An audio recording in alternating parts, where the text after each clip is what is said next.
Good morning. I'm Bryan Greene. I'm the Vice President for Policy Advocacy at the National Association of REALTORS. We're here today to commemorate Fair Housing Month and to discuss how realtors can advance fair housing in their communities. In recent years, realtors have discovered books like Richard Rothstein's The Color of Law, which details how governmental policies and those of mortgage lenders, and yes, the realtors, how they all contributed to the housing and wealth inequality we see today, including the residential segregation we see in our metropolitan areas. A year and a half ago, the realtors apologized for its past actions, which included our opposition to the passage of the Fair Housing Act, and the impact this history has had on American society. Of course, we've done a lot since then, from promoting greater diversity in our industry, to requiring equal professional service in our code of ethics, to our advocacy with efforts like ACT, which commit our association to greater accountability, thorough culture change, and more substantive and effective training. Still, our members are interested in finding out what they can do in their communities to promote fair housing. What can the individual realtor do who wants to go beyond the ethical commitment to provide equal professional service? I'm here today with Alexia Smokler, who's NAR's recently minted Director of Fair Housing Policy and Programs, and we're going to have a discussion with a special guest, Megan Haberle, a good friend of mine. Megan serves as the Director of Policy at the National Community Reinvestment Coalition, or NCRC, here in Washington, D.C. And by the way, I say Washington, D.C. instead of just Washington, because I was recently at an event where I spoke and I said I was from Washington, and later a guy said, "You came all the way out from Washington State for this?" So Washington, D.C.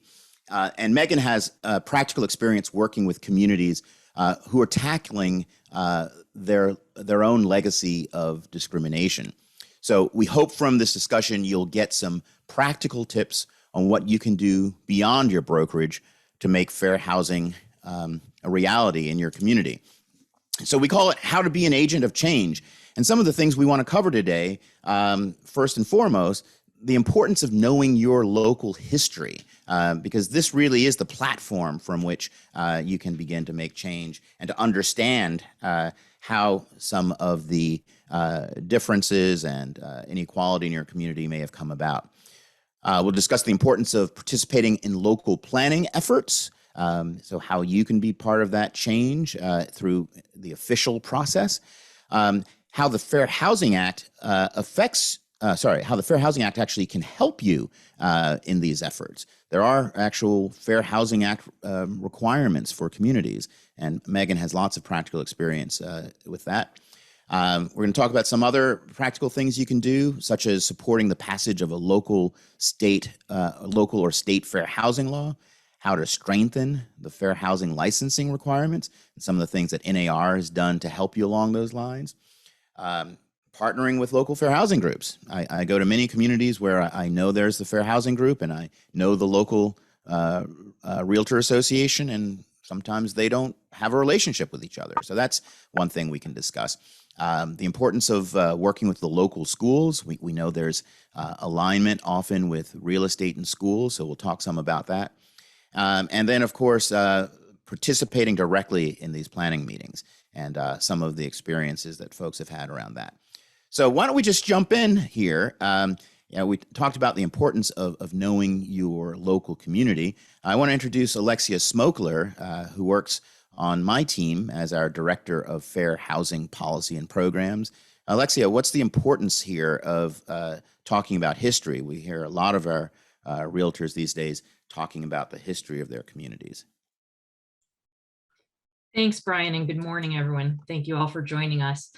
You know, we take fair housing classes, we study the law, but oftentimes those classes in that law are focused on what you need to do or what you don't need to do, and not why.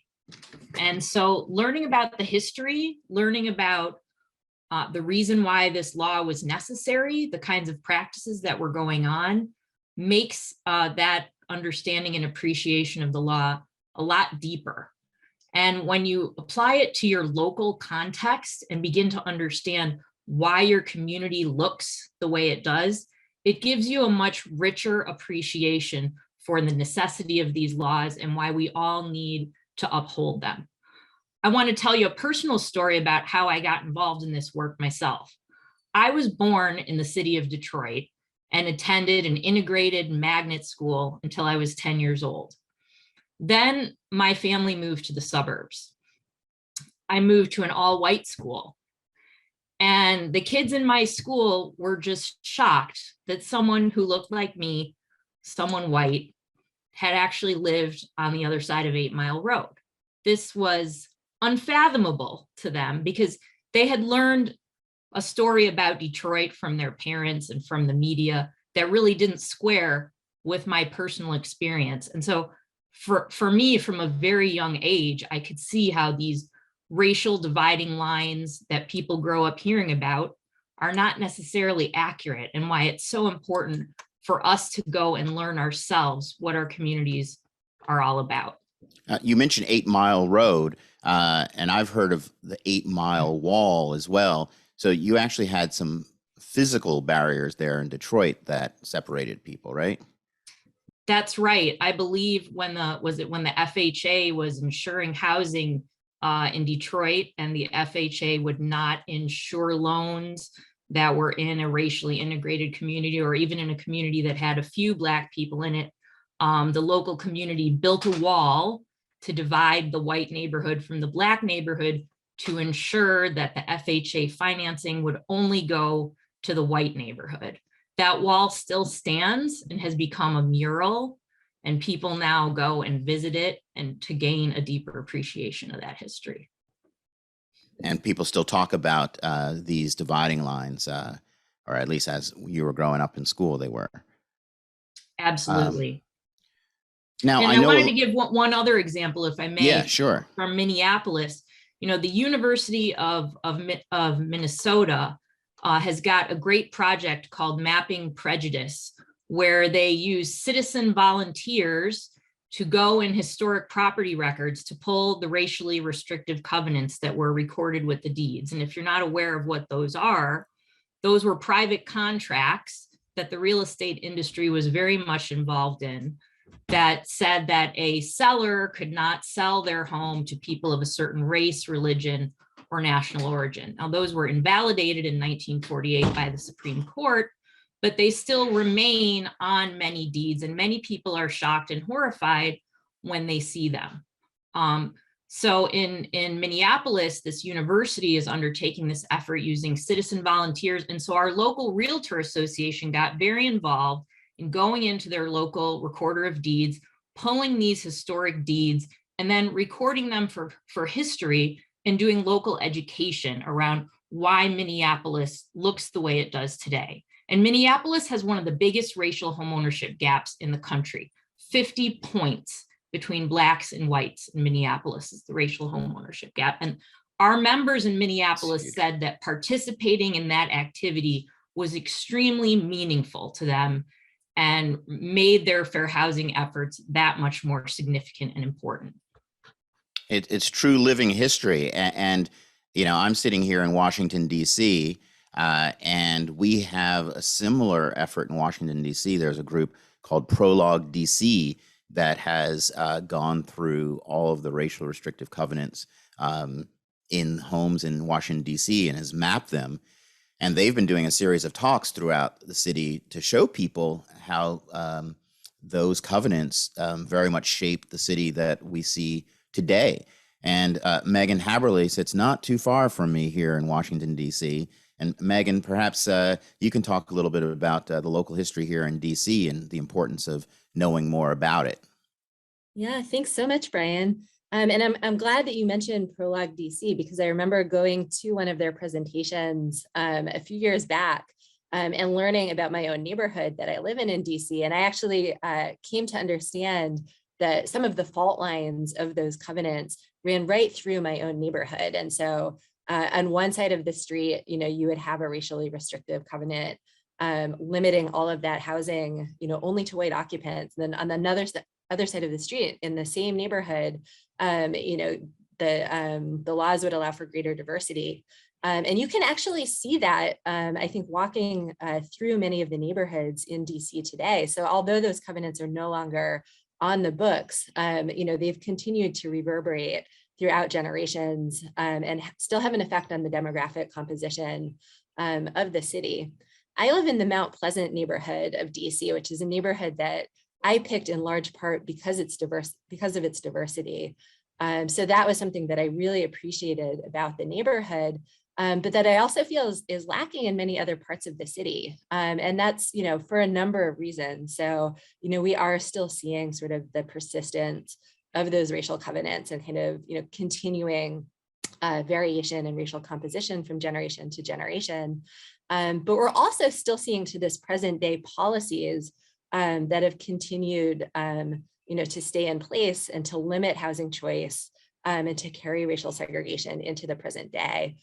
So some of the things that we see that are still active in DC, for example, and I know we're going to talk about some of these policies in more depth a bit later, are our zoning codes and the way that our zoning codes can act to limit fair housing and racial diversity.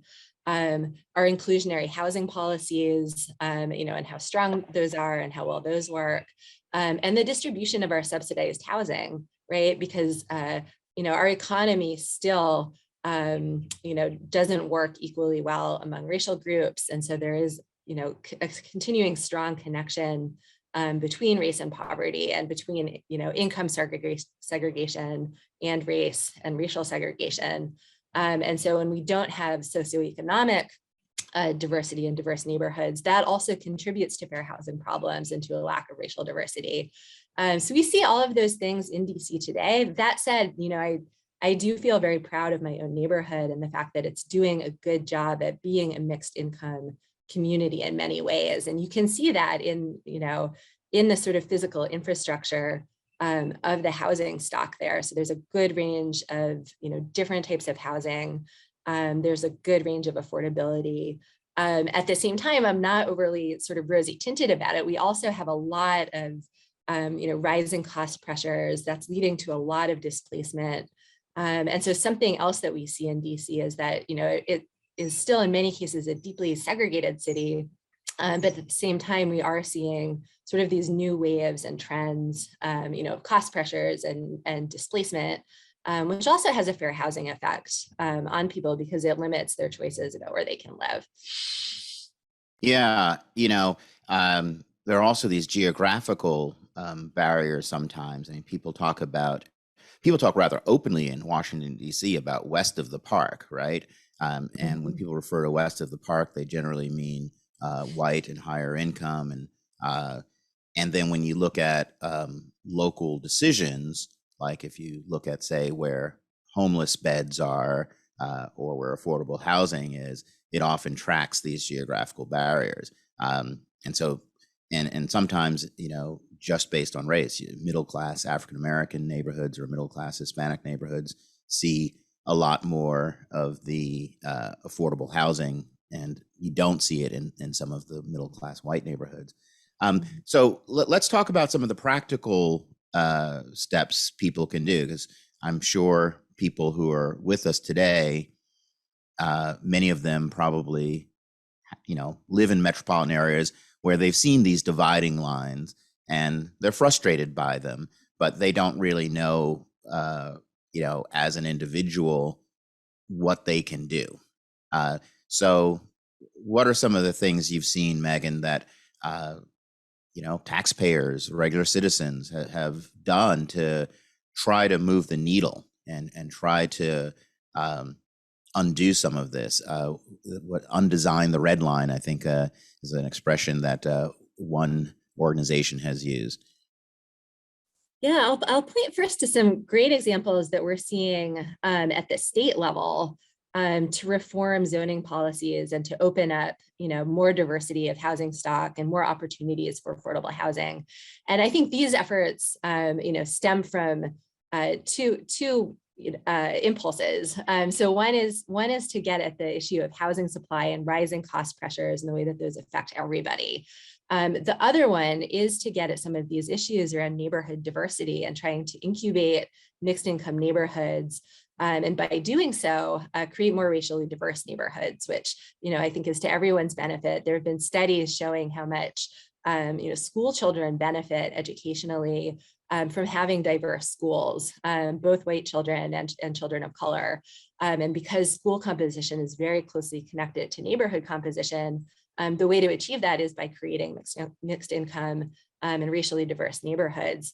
So to point specifically to some of the examples that we're seeing at the state level, and most of these examples were initiatives that policymakers took up the banner on, but that came from a diversity of stakeholders that were pushing for these kinds of changes.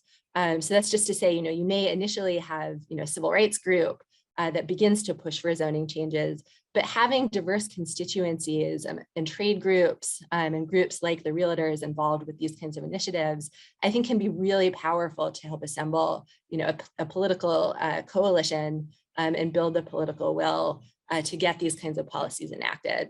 And Megan, just want to point out to everyone, so you've been doing this work in communities nationwide. I mean, we were talking about DC, but you've been part of national organizations that have been involved in different states to help with these efforts, right?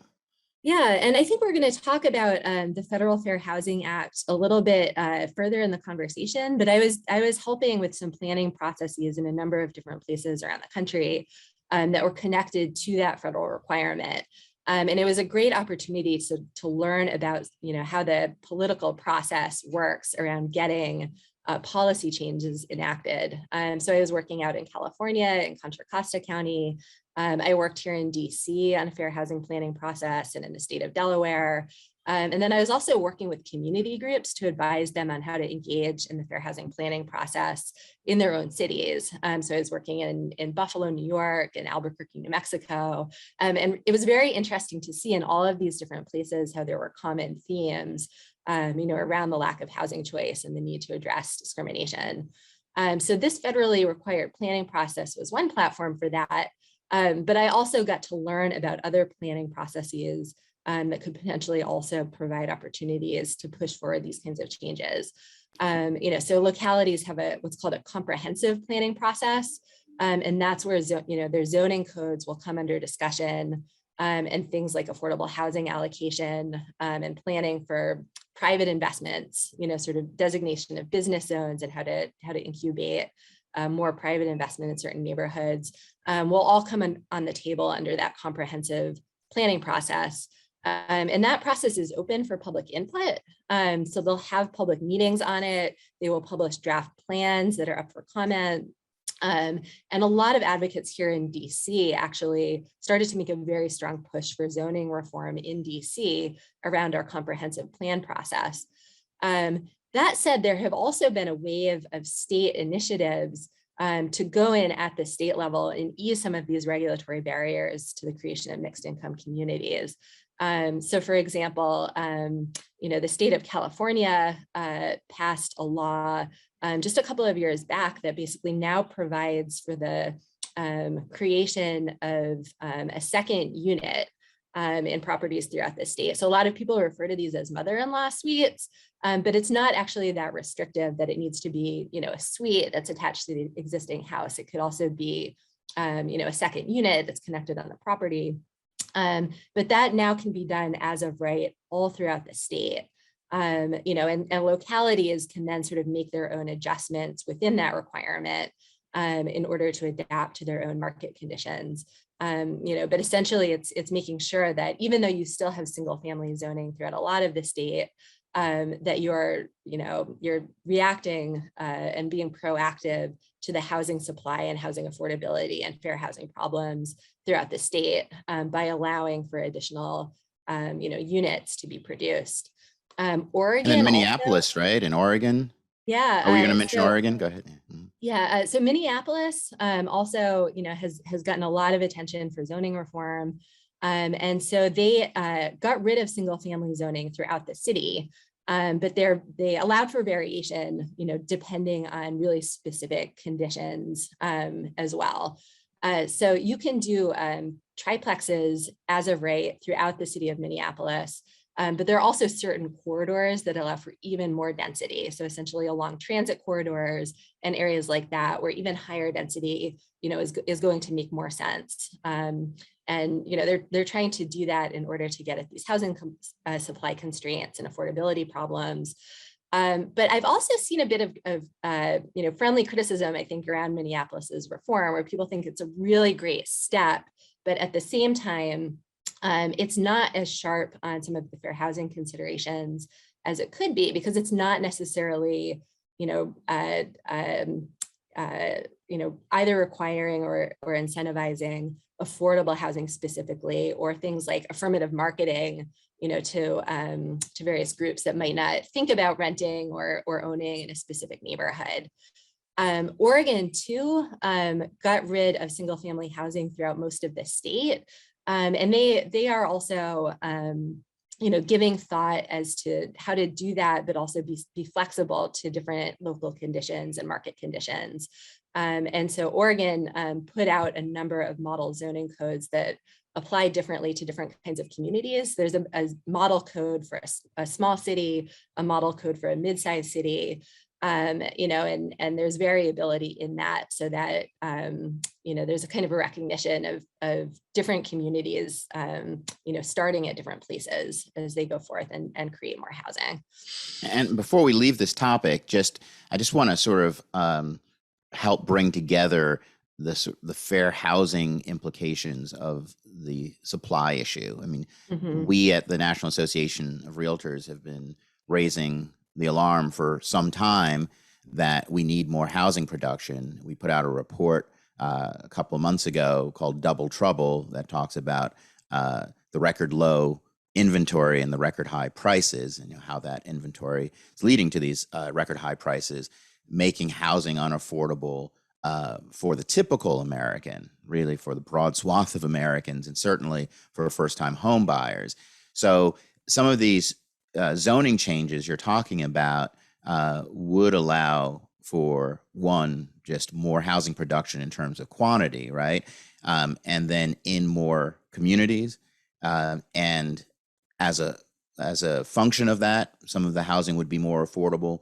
And is the notion also that for this market rate housing, that it would open up more possibilities for more diverse communities? Can you speak more to how these things fit together? Yeah, so I think the intent is that it would start to do all of those things. I noticed that there was a comment in the chat, though, that creating additional supply is not necessarily going to get us where we need to be as far as addressing these affordability concerns. And again, because of that connection between race and income, because we also have a lot of structural economic discrimination in our country, that is also going to have a racial impact and an impact on diversity, right, as a fair housing concern. And so, you've seen other states that have also passed what are called inclusionary housing policies.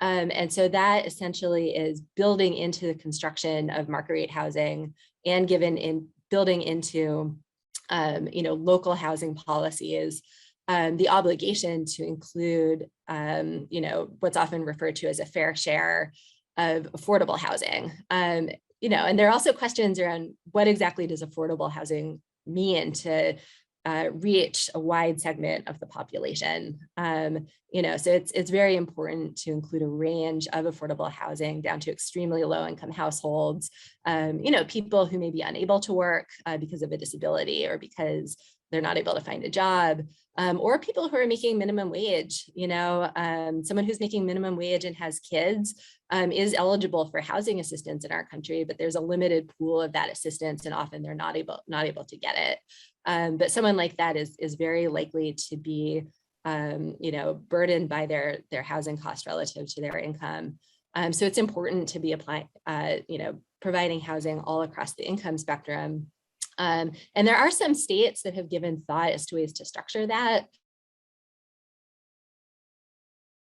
So New Jersey, for example, in place that requires municipalities to each produce affordable housing units all throughout the state. And this is intended, to get at these housing supply and affordability problems, but also to provide for housing choice and diversity throughout the state.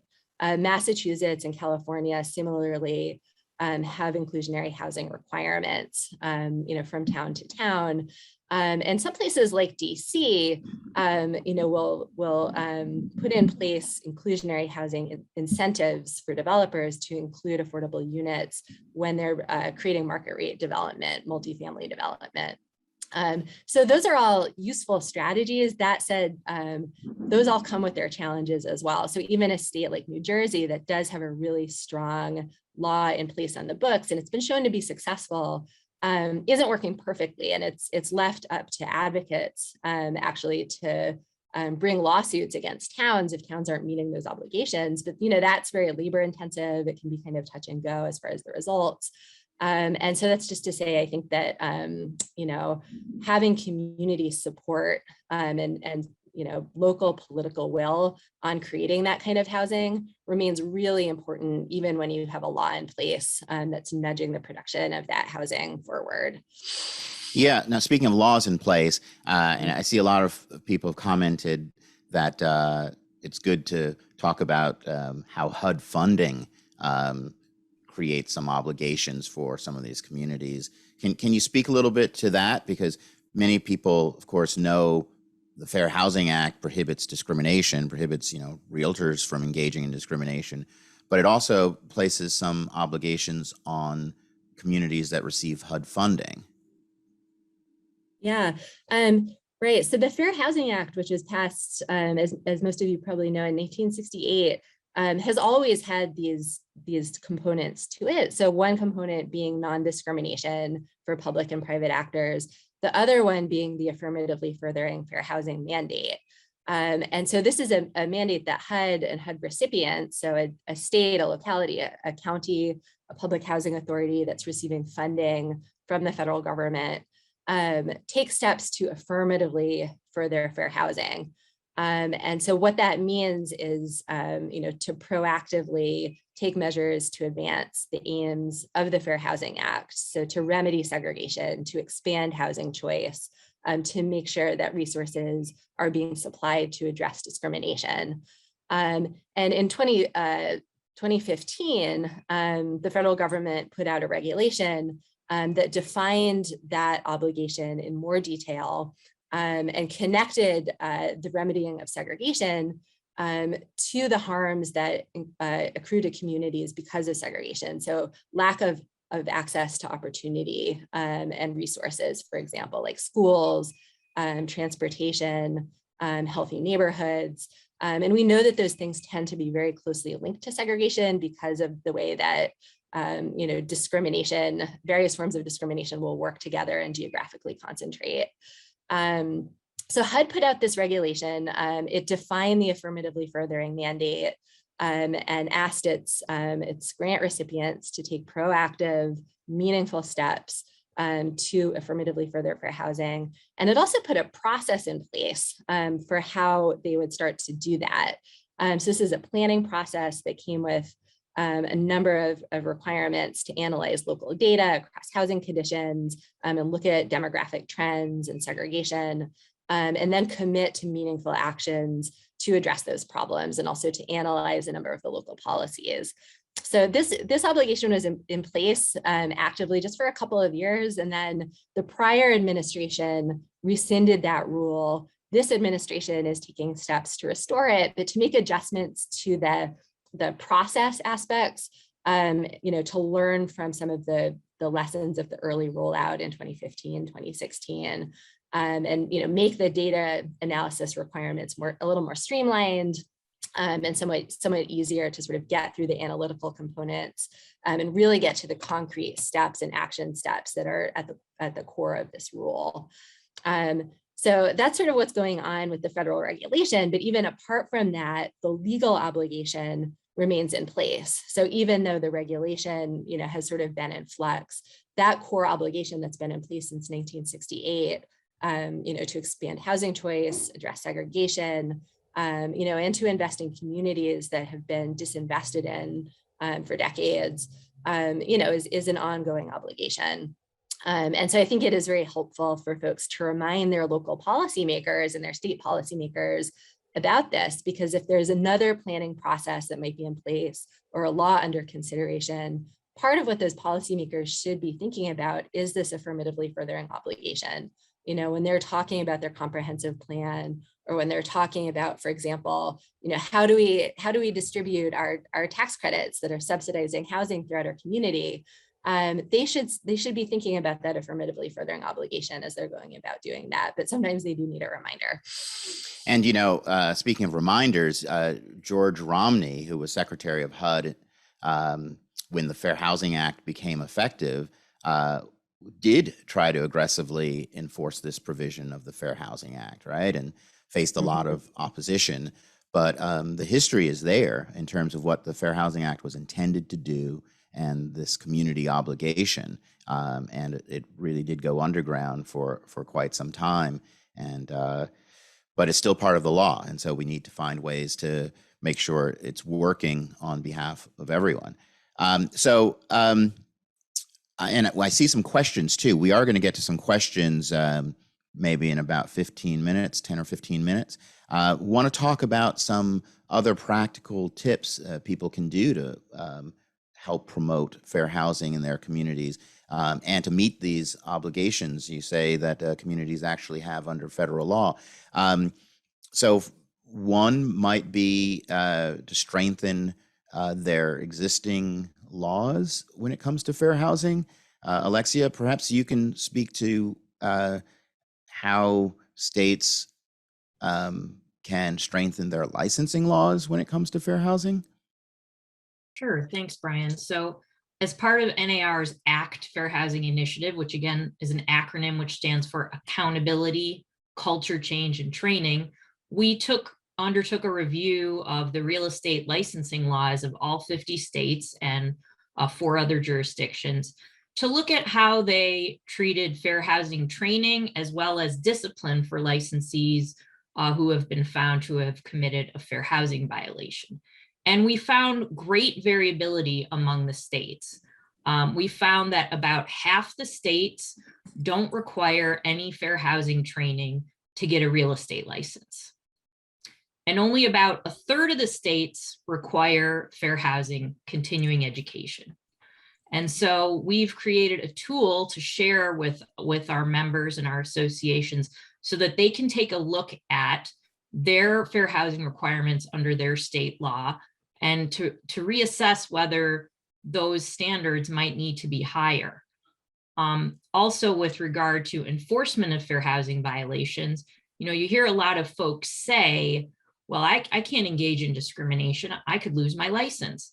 But in fact, that's really rarely the case.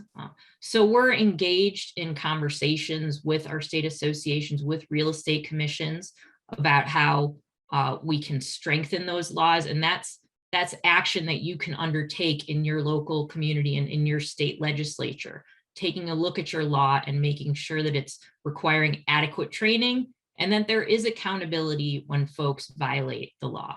And Alexia, there's also like a disconnect too between the agencies that enforce the fair housing laws, right, and the ones who are responsible for license discipline. Can you speak a little bit to that and what needs to happen there?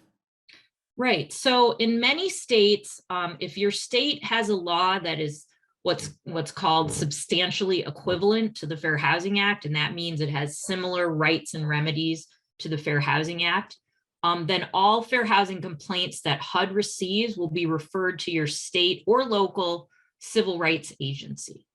And they are the ones who investigate and make determinations on fair housing complaints. What we've learned in our research is that that agency may not be communicating with your real estate commission.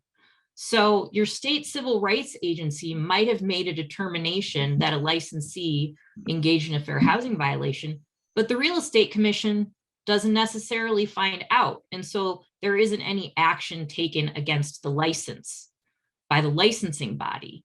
And so we're advocating for increased and better communication between those two agencies, and also perhaps giving the real estate commission the authority to investigate on its own. So it doesn't need to wait for the state civil rights agency to do an investigation. It can make a determination that this violation merits action against the license. So we've done some of this research. How can state associations avail themselves of it? So we've provided a tool. It's not publicly available, but I have a login, which I'm happy to share with anybody, and I'll put my email address in the chat. You can reach out to me. It's a really cool color-coded map that shows you how your state measures up both against the best practices that we recommend and against other states. And it's pretty motivating for folks to see that some other states may have stronger regulation than their state does. So I'll put my email in the chat right now, and anyone who wants that, I'll share that with you. Great.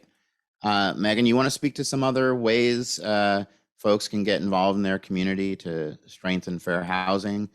I know there are a lot of places, for example, that don't even have local fair housing laws. That might be one. Yeah, and this is adding a bit, to this substantial equivalency point. But when I was working in Albuquerque, I was really interested to learn that they don't protect against discrimination on the basis of familial status.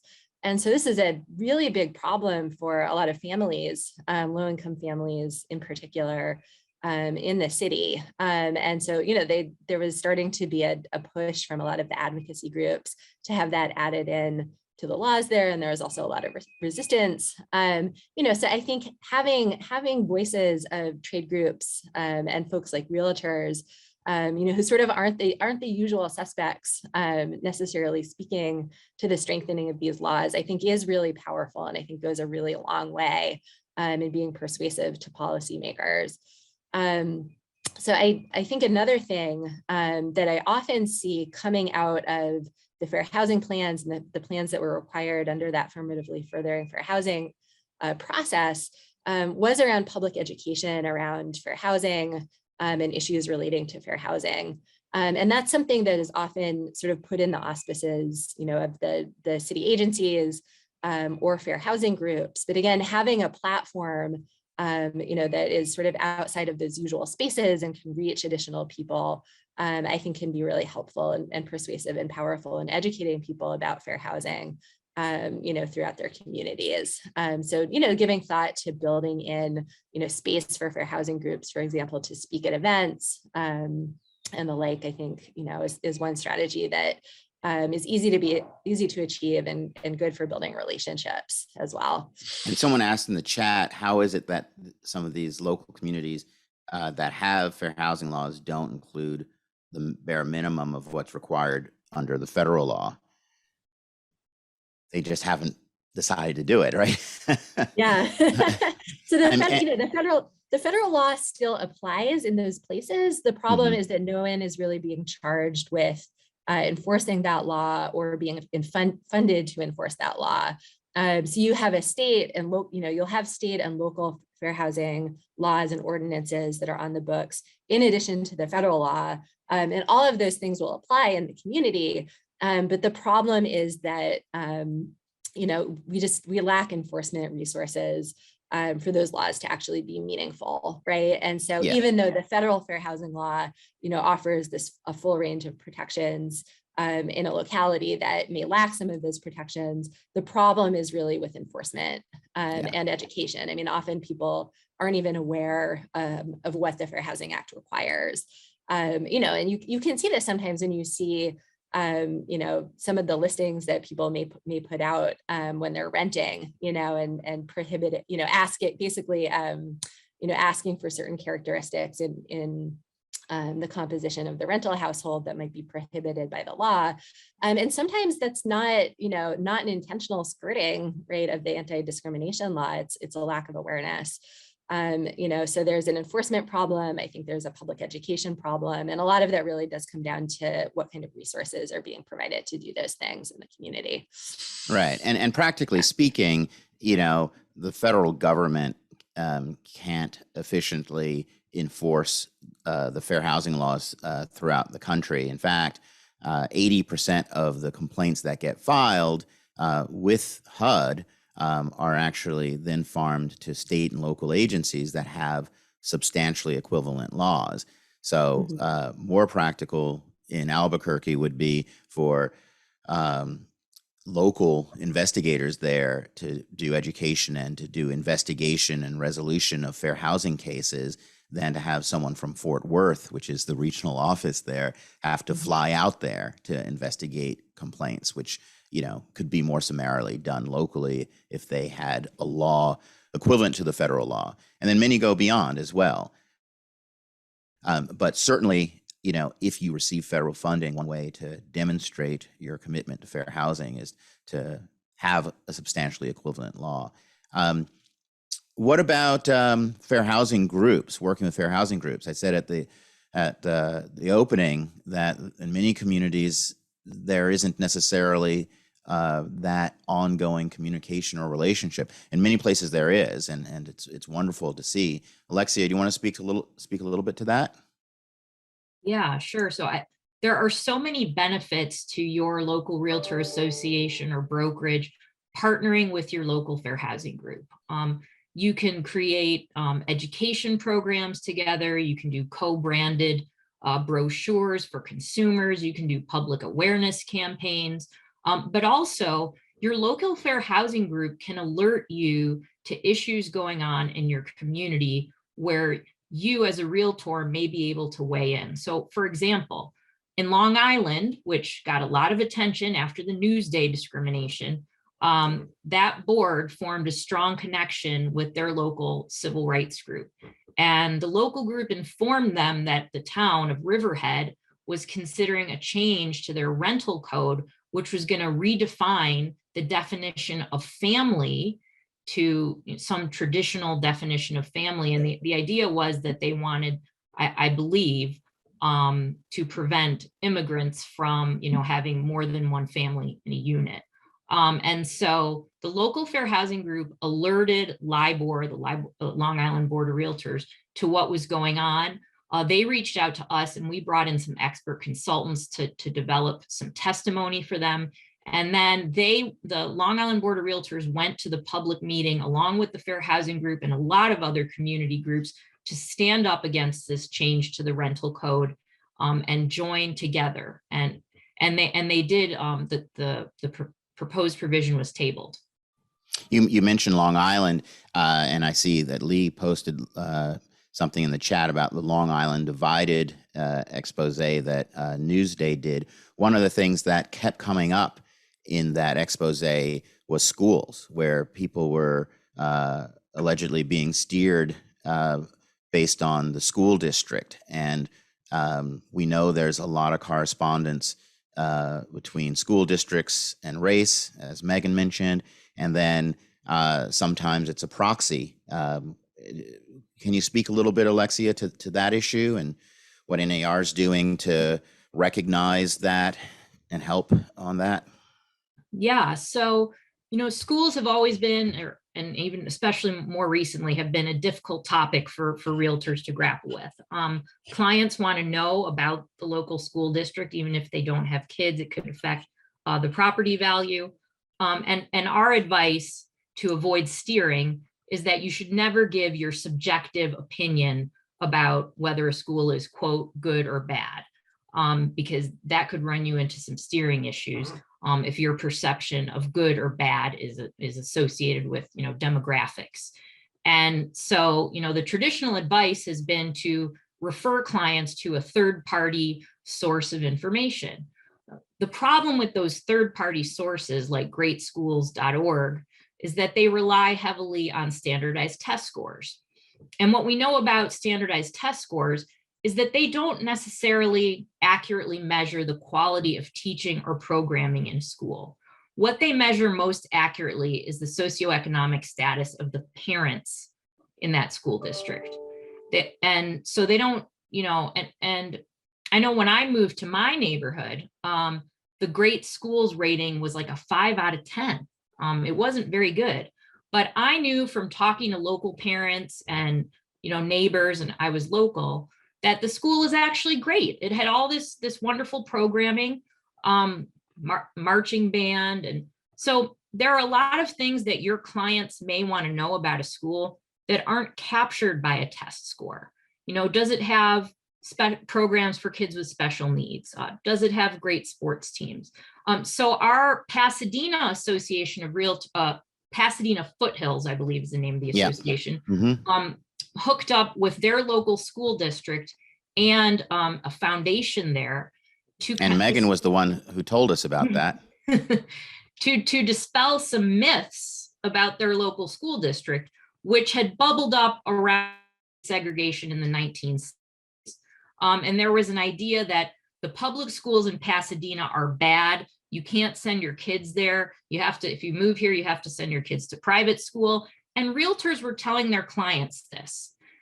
So the local realtors were approached by this educational foundation in the school district, which had actually made significant investments in the school and was providing some really excellent programming so that realtors would have more accurate information. They've formed this great partnership now where realtors are in the school. They're doing things like principal for a day.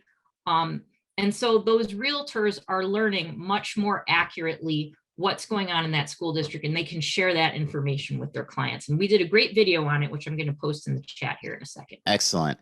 So we've got a couple more topics we want to cover, but I also want to take some questions. So I'm going to ask Stephanie if she sees any questions we can help answer. We do have a couple of questions, one of which Alexia just mentioned. Do we have access to fair housing information videos that we can distribute to the public? Which I'm guessing there's a link or some videos that we can share for that. Yes. Fair housing groups at the Realtors Board, is that synonymous with the different DEIs, or are you feeling that should be separate committees? I'm not sure if I understand the question. Do you? I think you're asking if the distinction between fair housing and DEI, and there is a distinction. Fair housing is more focused on how we serve the public. DEI is looking at ourselves. Are we diverse? Is our leadership diverse? Do we represent our local community? And so there's really different strategies and tactics around looking at your own brokerage, your own association, to make sure you're reflective of the community and versus how you serve consumers. So I think having distinct committees, if you have, enough interested people, is the way to go. That's how we have it at NAR. We have 2 separate committees. Yeah, I agree with that. They're sort of 2 sides of the same coin. Having more diversity helps you often meet your fair housing obligations, but you do have these obligations and community-oriented efforts. What else have we got? What types of grants are available for people interested in purchasing property specifically for affordable housing units?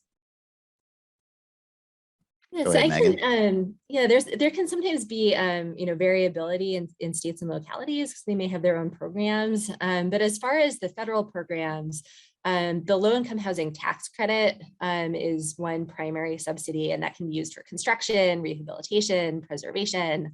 So that's pretty widely applicable to a range of different kinds of properties. Some of those tax credits are awarded on a competitive basis.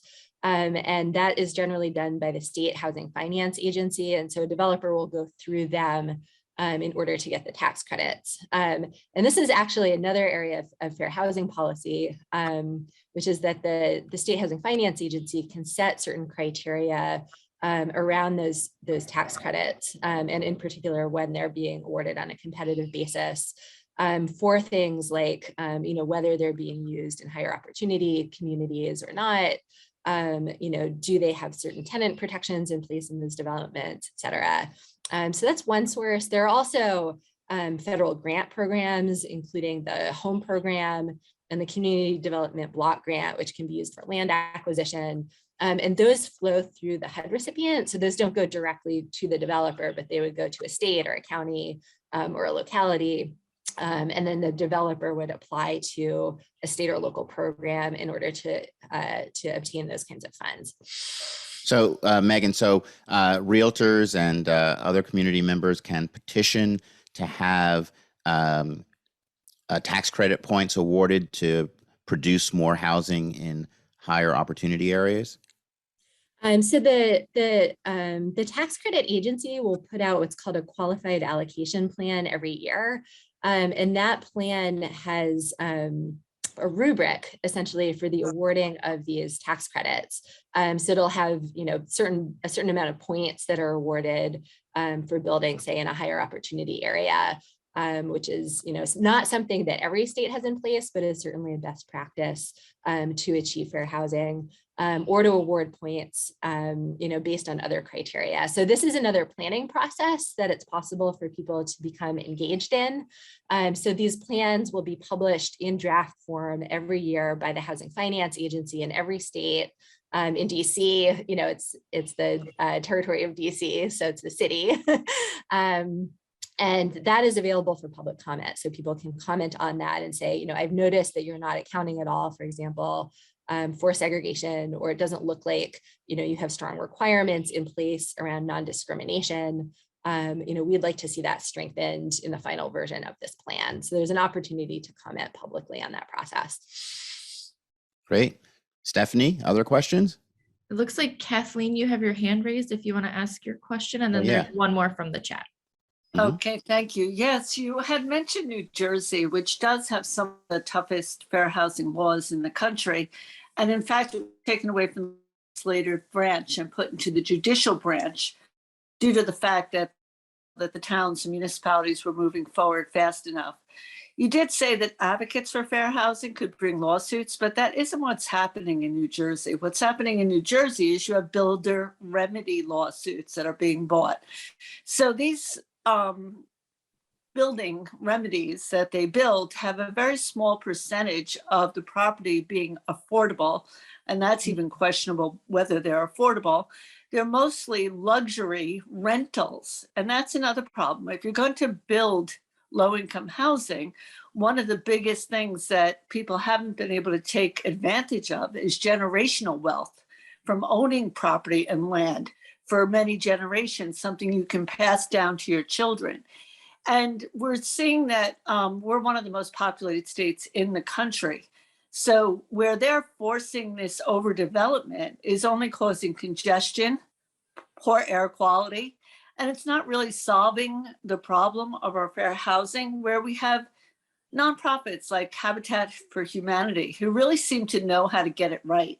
So instead of financing builders with builder remedies to make them rich and put more money in their pockets, why aren't these laws addressing nonprofits such as, Habitat for Humanity? They really know how to do it.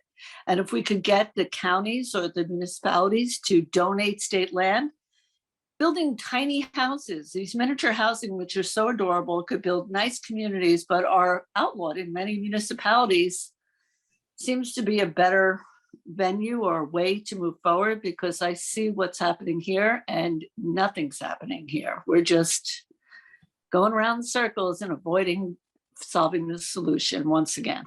Thank you. Thank you for that. Yeah, I think it is really important and critical to bring in resources to increase the supply as well. So this has been a big subject of federal advocacy, for a lot of the groups that care about housing, is trying to bring in more federal resources that would support a range of different kinds of housing construction, and create new supply, and also provide resources directly to low-income renters, so that even if, the monthly rent wouldn't itself be affordable to a really low-income family, they'll have a housing voucher that can help pay for a portion of the rent. So I think it is very important to have a multi-prong strategy in place, that's providing resources as well as removing a number of these barriers. There is a lot of involvement from advocates in New Jersey. So there's a very strong fair housing group called Fair Share New Jersey that facilitates a lot of those cases and tries to achieve desegregation ends. But certainly, none of these policies work perfectly and each have, sort of their shortcomings and their flaws. And I think it is very important to think about how can we bring in other resources and have a multi-pronged approach. Great question, Kathleen. Alexia is the author of an article that is up for several publishing awards called Repairers of the Breach, which talks about what realtors are doing in some communities to actually redress the history of segregation and discrimination. Alexia, do you want to share a little bit about that article, and then we'll go to a couple of last questions? Sure, thanks, Bryan. So the article was published about a year ago in Realtor Magazine, and I'll share a link in a moment.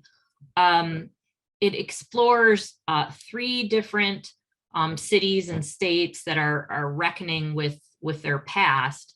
Again, learning their local history and seeing the impact that it has on home ownership and wealth today, and taking steps to try to remedy and repair the harm. So, for example, in Evanston, Illinois, they looked at their history, which included a racial zoning ordinance. We talked about the impact of zoning on segregation that, confined Black people to a certain neighborhood of the city, which then became severely overcrowded, and, no loans were made there, and Black people were shut out of home ownership for generations. Evanston acknowledged these discriminatory practices then after World War II, when the returning GIs were coming back. The Black veterans who had served their country could not avail themselves of the GI Bill, and this happened all over the country. They were forced back into that overcrowded, under-resourced neighborhood and could not build that generational wealth that someone else mentioned on the call. And so that all has impacts for homeowners or people who want to be homeowners today if they can't draw on that intergenerational wealth for a down payment. So in Evanston, they're actually granting restorative housing grants to Black residents who can show that they are a descendant of someone who experienced those policies from 1919 till 1969, the date of the effective date of the Fair Housing Act. I don't know. You want to say a quick thing about heirs property? Yeah, sure. So heirs property refers to, and some of you may have worked with clients dealing with these problems. Heirs property refers to when someone inherits land without a will. And so the form of property ownership is called a tenancy in common. The colloquial term is heirs property, and it means that all of the heirs own a fraction of the whole, not a particular piece or parcel. So as this goes down through generations, you may have 100 people owning, 1% of that land. This is a big problem for Black communities, because after the Civil War, even though no one ever got 40 acres and a mule, there was a big movement among formerly enslaved people to acquire land. And they did acquire some tens of millions of acres of land. And 90% of that land is gone today due to various efforts, one of which is heirs property. So what happens is, under the traditional law, any person even owning a 1% stake of that land can force the other owners to sell. And the way it's done is through a court-ordered partition sale at a sheriff's auction. So there's no appraisal, there's no financing. The sale has to be done in cash. People get forced off the land. They receive less than fair market value for the property. And so there is a movement afoot in some 19 or 20 states now have passed a law that would create some due process protections for people who own land this way, so they could have a right of first refusal. They wouldn't be forced off the land. And if the land does need to be sold, it would be done under the supervision of a real estate broker with commercially reasonable norms and practices, so they can get the full market value of the land. And several states and several state realtor associations are working with people who are trying to get this passed. In their Our state. realtor associations have made the difference in several states where they've been trying to pass this reform and there have been political battles. Our state realtor associations have stepped up to the plate and have made the difference in getting the law passed. So Stephanie, do we have time for one last question? I know we're at time. I think if you don't mind, we can maybe, Jean, if you want to do your question, we can wrap it up after that. Yes, thank you. I've been in this. I'm Jean Dowding. I'm in Delaware. I work with the Delaware State Board, and also I'm on a couple of NAR committees and work groups. And one of the things I want to say, thank you, number one, for your powerful information, Alexia, for both all of you who have contributed today. But we in the same place. I've been here 50 years in this fight as a child and as a teenager out of high school at 15. And we sometimes tend to do things that are designed to be helpful and powerful. Like someone, I think it was Kathleen that mentioned the Habitat for Humanity. And what it does, number one, is resegregates, because many of those community houses are built in communities that were those urban places and on the smaller lots. So one thing that I've done, and as an initiative here in our state to start working on, is as we do development as realtors, if we're proactive and that developer can do different levels of home ownership in terms of sizes and values. And when that's done effectively, so I think one of the issues we must look at is not only restoration and revitalization. And I got involved with our mayors around the state of Delaware, as well as our levy courts. And what I find though, as realtors, we're not engaged. Delaware has the highest transfer tax in the whole country at 4%.